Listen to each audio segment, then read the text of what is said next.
డబ్బు, అనారోగ్యం, ఉద్యోగం, వ్యాపారం అప్పులతో బాధపడుతున్నారా? వెంటనే జేకేఆర్ గురువు గారికి కాల్ చేసి అపాయింట్మెంట్ తీసుకోండి. నమస్తే రమగారు. నమస్తే జయ. రమగారు, మనం శివభక్తుల కథలు చెప్పుకుంటున్నాం. ఈరోజు ఏం చెప్తున్నారు? మూర్తి నాయనారు ఆయన కథ చెప్తాం. అంతా నాయనార్సేనండి? నాయనార్ల గాథలే జయ అవి. తమిళ గాథలు కదా. అక్కడ నాయనార్ అంటే నాయన గారు, అంతే, తండ్రితో సమానమైన వాడు అని అనుకుంటున్నా. నాకు అలాగే అర్థమైంది. మరి తమిళ పదాలకు అన్నిటికీ అర్థాలు తెలియదు, బాగానే ఏదో అర్థమవుతుంది. సినిమాలు చూసేస్తాను జయ, నేను తమిళ సినిమాలు చూసేస్తాను. తమిళ సినిమా చూస్తాను, మలయాళం చూస్తాను, కన్నడ చూసేస్తాను. అన్ని లాంగ్వేజెస్ కవర్ చేస్తున్నారు. ఏం చేయనంటారా? హిందీ ఎలాగో చూస్తాం, థియేటర్కి వెళ్ళి చూడలేము, ఖాళీగా ఉంటాము, ఏదైనా ఒకటి చూడాలి. మలయాళం సినిమాలు కొన్ని మంచి మంచి సినిమాలు, చాలా మంచి యాక్టర్లు, చాలా గొప్ప గొప్ప వాళ్ళు ఉన్నారు, డైరెక్టర్లు చాలా గొప్ప వాళ్ళు ఉన్నారు. మొత్తానికి ఒక భాష సినిమాలతో పాటుగా మిగతావన్నీ కవర్ చేసి అవి కూడా కవర్ చేస్తే. ఇప్పుడు నేను రేపొద్దున త్రివేంద్రం వెళ్దాం అనుకుంటున్నాను, ట్రిప్. అక్కడ తమిళ్ మాట్లాడేస్తారా? కనీసం ఆ షాప్వాడు ఏదో చెప్తే అర్థమవుతుంది, అర్చకుడు ఏదైనా చెప్తే కథ అర్థమవుతుంది, నాకు తెలియాలిగా. ఓ బాగుంది రమ్మ గారు. 30 రోజుల్లో నేర్చుకోవటం. 30 రోజులు కాదు, సినిమా చూసి నేర్చుకోవటం. ఈ సూపర్. అది నాయనార్ల గాథలు చెప్పుకుంటున్నాం కదా. కొంచెం కన్నడ, మలయాళం, తమిళం కొంచెం నేర్చుకోండి. మీరు వేరే రాష్ట్రాల్లో తీర్థయాత్రలకు వెళ్ళినప్పుడు ఉపయోగపడుతుంది తప్పకుండా. ఊళ్ళో వాళ్ళు ఏదో కథ చెప్తారు జయ, మనకు కొన్ని ముక్కలైనా అర్థం కావాలి. నేను లాస్ట్ టైం అలా మా ఉడిపిలో అలాగే నేను అర్థం చేసుకున్నాను, కొంచెం తెలుసుకోవడం వల్ల అది ఉపయోగపడుతుంది కదా. అందుకని వేరే భాషలు చూడకూడదు, అలాంటి భావాల్లో ఉండకండి, నన్ను ఫాలో అవ్వండి ఈ విషయంలో. డెఫినెట్గా. పాండ్య రాజధాని మధురలో ఒక ఆయన ఉండేవాడు, మూర్తి ఆయన పేరు. ఏ మూర్తో, ఆయన కులానికి వైశ్యుడట, కానీ మహాశివభక్తుడు. మనం ఇంతకుముందు కథల్లో కూడా చెప్పుకున్నాం, వీళ్ళు శివుడికి ఒక్కొక్కటి ఒక్కొక్క రకంగా సమర్పించి భక్తి ప్రపత్తులు చాటుకుంటారు. ఈయనకి గంధం అందించడం ఇష్టం. స్వామికి శివుడికి గంధం పెట్టాలి, గంధం అరగదీసి శివలింగం అంతా అలది సంతోషపడేవాడు. శివారాధన అంటే గంధం తీయటమే ఆయన పని. ఎక్కడైనా అర్చన జరుగుతుందంటే ఈయన వెళ్తే ఒక గంధం చెక్క ఆయన చేతికి ఇచ్చేవారు. ఆయన గంధం తీసి తన భక్తిని, తన ప్రీతిని, భగవంతుడి పట్ల తనకున్న భక్తి ప్రపత్తులు, విశ్వాసాలన్నింటినీ చందనంలోనే సమర్పించేవాడు. అయితే ఈ చందన సమర్పణ హాయిగా నిర్విఘ్నంగా జరిగిపోయేది. ఆస్తి స్వాస్తి ఉన్నవాడు రోజువారీ శివాలయానికి వెళ్ళేవాడు. ప్రతి సంవత్సరం కార్తీక మాసం విశేషంగా సేవించేవాడు. గంధ సమర్పణ, చందన సమర్పణే ఆయన యొక్క భక్తి సేవా తత్పరత నడుస్తూ ఉంది. అయితే ఆ కాలంలో కర్ణాటక రాజ్యంలో ఉన్నటువంటి జైన మతస్థుడైన రాజు ఒక ఆయన పాండ్యరాజును ఓడించి మధురని ఆక్రమించుకున్నాడు. ఆక్రమించుకున్నాక సాధారణంగా పాలకులకి లేదా పైన ఉన్న వాళ్ళకి తమ కిందున్న వాళ్ళందరూ తాము పూజించే దేవుణ్ణే పూజించాలి, తాము ఆచరించిన మతాన్నే ఆచరించాలి, తనేది నమ్మాడో వాళ్ళు కూడా అది నమ్మి తీరాలి అని ఉంటుంది. అందుకని మనకి భారతదేశంలో ఏదైనా ఒక కొత్త మతం పుట్టి అందులో వాడెవడైనా రాజు అయ్యాడంటే దేశంలో ప్రజలు సగం మంది కనీసం బలవంతంగా ఆ మతంలోకి చేరిపోయేవాళ్ళు. అలాగా బౌద్ధ మతానికి చెందిన రాజులు, జైన మతానికి చెందిన రాజులు, శాక్తేయులు, కొంతమంది వీర వైష్ణవులు, వీర శైవులు. వైష్ణవంలో ఉన్న వాళ్ళు రాజులైనగా మాటగా మనకు కనపడదు, శైవంలో వీరశైవులు రాజులైన వాళ్ళు కనపడ్డారు.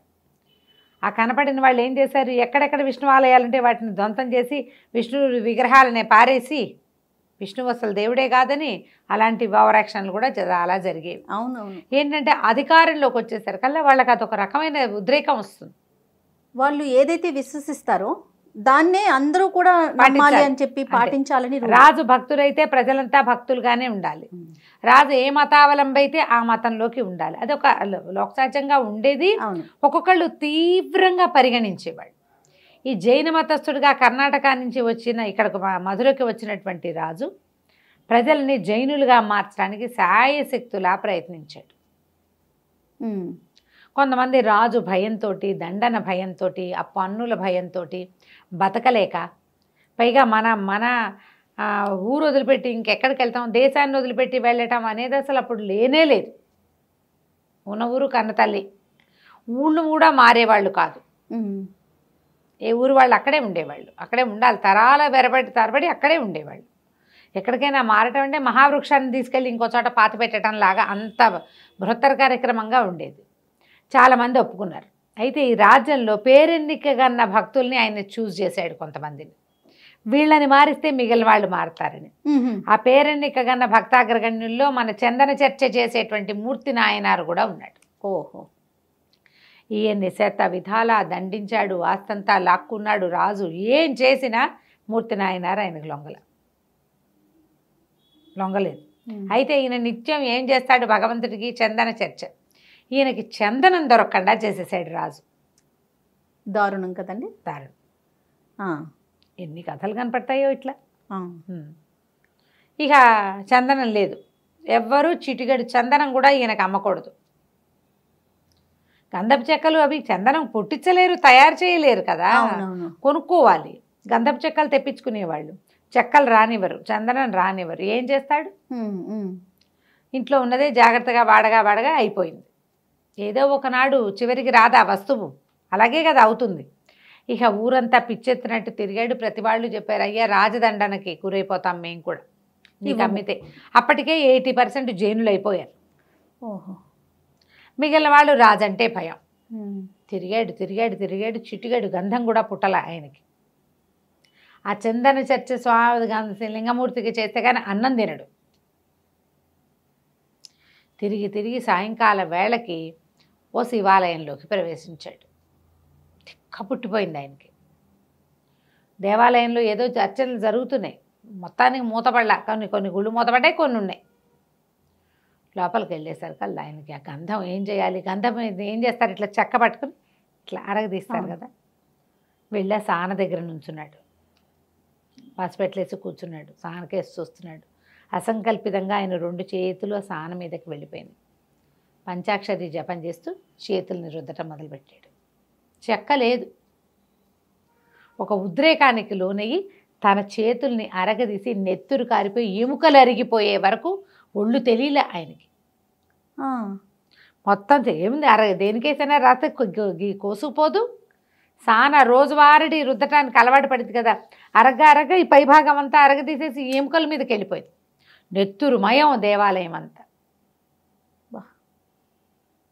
ఏడ్చేస్తున్నాడు ఆయన. ఇది చేయకపోతే ఇంకా నాకు శివ చర్చ లేదు, శివసేవ లేదు, ఇంకా భగవత్ సేవ లేదు. ఆ దుఃఖము, ఉద్వేగము, ఇలాంటి పరిస్థితుల్లో నేను దేవసేవ ఎట్లా చేసుకుంటాను, దైవసేవ. ఆ ఏడుస్తూ నా పంచాక్షరి జపం చేస్తూ అరిచేతులు అరగదీసేసుకున్నాడు. వేళ్ళు అన్నీ ఇట్లా అరిగిపోయినాయి. ఇట్లా పట్టుకుంటారు కదా, ఈ భాగాలు, ఈ భాగము అంతా కూడా ఇవి ముణుకుల మీద తొందరగా కట్ అయిపోతుంది కదా, ఇక్కడ ఇవి కట్ అవుతుంది, బోన్స్ అరిగిపోతుంది. అరిగిపోయేసరికి అలా పడిపోయాడు. నెత్తురు మొత్తం దేవాలయం అంతా నెత్తురు. చుట్టుపక్కల వాళ్ళంతా చేరారు, గంటలు మోగిపోతున్నాయి. దేవాలయం అంతా దగదగాయమానంగా జ్యోతులు వెలిగిపోయినాయట. శివవాక్కు ఆయనకు వినపడింది. మూర్తి నాయనారు, నువ్వు కంగారు పడకు, నీ భక్తికి మెచ్చాను, నువ్వు ధైర్యంగా ఉండు, నువ్వు రాజు అవుతావు, ఈ దేశాన్ని మళ్ళీ శైవ మతంలోకి మార్చు, న్యాయంగా పాలన చెయ్యి. నీ భక్తి అనన్య సామాన్యమైన భక్తికి చాలా నేను సంతోషించానని శివవారిని వినపడింది. ఈయన నెత్తురోడుతున్న చేతులతోటి శివుడికి నమస్కారం చేసి ఇంటికి వెళ్ళిపోయాడు. చేతులకు కట్లు కట్టారు. చుట్టుపక్కల జనం అంతా చేరారుగా, దేవాలయం అంతా శుభ్రం చేశారు. ఈ వాక్యాలు ఇదంతా ఊరంతా వచ్చేసినాయి. చెప్పుకోవటానికి ఏముంది, అదే కదా. మామూలుగానే చిన్న పిచ్చి మాటలే, ఇదిగో పులంటే అదిగో తోక అంటారు. ఇట్లాంటి మహాద్భుతమైన సంగతి గంటలు మోగటం, దీపాలు వాటంతటా వెలిగిపోవటం. బయట నుంచి చూసిన వాళ్ళకి దేవాలయంలో ఏదో వెలుగొస్తున్న భావన వచ్చింది. పరిగెత్తుకొచ్చారు, ఎవరికి వినపడలా, ఈయన ఒకటికే వినపడింది. కానీ ఏదో జరుగుతోందని తెలుస్తుంది. ఒక మహాద్భుతం జరిగేటప్పుడు అందరికీ అర్థమవుతుంది. ఏమిటో తెలియదు కానీ ఏదో జరిగిందని మాత్రం తెలుస్తుంది. ఈయన ఇంటికి వచ్చేసాడు, చేతులకు కట్లు కట్టుకున్నాడు, కుమిలిపోతున్నాడు. శివసేవ చేయడానికి వీలు లేకుండా పోయింది, చేతులు ఇట్లా ఆవుడైపోయినాయి. మర్నాడు శివాలయానికి బయలుదేరాడు. శివాలయానికి వెళ్తే తెల్లవారుజామున కర్కోటకుడుగా ఉన్న జైన రాజు మరణించాడని వార్త వచ్చింది. 13 రోజులు రోజు శివాలయానికి వెళ్ళొచ్చాడు ఈయన. 14వ రోజు శివాలయానికి వెళ్తుంటే ఒక ఏనుగు ఎదురొచ్చింది. ఏనుగు ఎదురొచ్చి ఈయన మెడలో దండేసింది. రాజుగారు నిస్సంతుగా మరణించాడు, సంతానం లేదు. మరి ఇప్పుడు వాళ్ళ దేశం నుంచి ఎవరిని పిలిపిస్తారు? ఇప్పుడు రాజుగా ఒకడు కావాలి కదా. అయితే మంత్రులు ఏం తీర్మానించుకున్నారంటే రాజుగారి కార్యక్రమాలు అయిపోనిచ్చి 12 రోజులు అయిపోనిచ్చి భద్రగజానికి ఒక దండిద్దాం. ఈ గజం ఆయన కర్ణాటక నుంచి తెచ్చుకున్నాడు పాండ్యదేశానికి. ఆయన ఆ ఏనుగు ఎక్కి వచ్చాడు. ఆ భద్రగజం ఆయన పుట్టిన దగ్గర నుంచి ఆ రాజుతోటే ఉంది. అది ఎవరిని ఎన్నుకుంటే ఎవరికి దండేస్తే వారిని రాజుని చేద్దాం, అదే భగవంతుడి ఆజ్ఞగా భావిద్దామని భావించారు. అద్భుతం. ఆయన జైన మతం తీసుకున్నాడు, ఆయనకి సంతానం లేదు. జైన మతం పుచ్చుకున్న వాడికి రాజకాక్ష ఏంటో మనకు తెలియదు. అంటే పుచ్చుకున్నాడు రాజుగా ఉండగానే ఇంకా అలా కంటిన్యూ అయ్యాడు అనమాట. ఆ ఏనుగుకి దండేస్తే అది అన్ని ఊళ్ళు మొత్తం ఊరంతా అన్ని సందులు తిరిగి వచ్చి శివాలయం బయట నిలబడినటువంటి మూర్తి నాయనారు మెళ్ళలో దండేస్తారు కదా. జనాలంతా చప్పట్లు కొట్టారు. రాజుగారి తర్వాత ఈ వెనకాల వచ్చినటువంటి జనాలు పల్లకి తీసుకొచ్చారు, ఏనుగుని ఎక్కమన్నారు. ఈయన లేవదీశారు.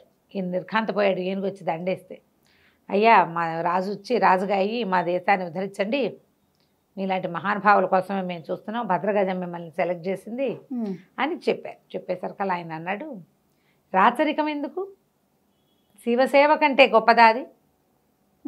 అది కాదు కదా, ముందు మీరందరూ శైవులుగా మారితేనే ఈ రాజ్యాన్ని నేను స్వీకరిస్తానన్నాడు. అందరూ మళ్ళీ జైన మతాన్ని వదిలిపెట్టుకున్నారు, జైనాచారాలు మానేశారు. అప్పుడు ఈయన రాజుగా మారాడు. రాజు అయిన తర్వాత కూడా నిత్యము శివారాధన చేసేవాడు. స్వహస్తాలతో తీసిన గంధాన్ని అక్కడున్న దేవాలయంలో స్వామికి అలంకరించేవాడు. ఆయన ఏ తీర్థయాత్రకు వెళ్ళినా ఏ దేవాలయంలోకి ఆయన దర్శనానికి వెళ్తాడో అక్కడ గంధం తీసి స్వామిగా అలంకరించడమే ఆయన యొక్క సేవ. కొన్ని సంవత్సరాల పాటు పాండ్యదేశాన్ని, మధురా నగరాన్ని పరిపాలించాడు మూర్తి నాయనారు. చాలా కాలం పరిపాలించిన తర్వాత ఆయన లింగైక్యం చెందాడు. ఏముంది కదా కథ. అద్భుతం. నమస్తే రమగారు. నమస్తే జీ.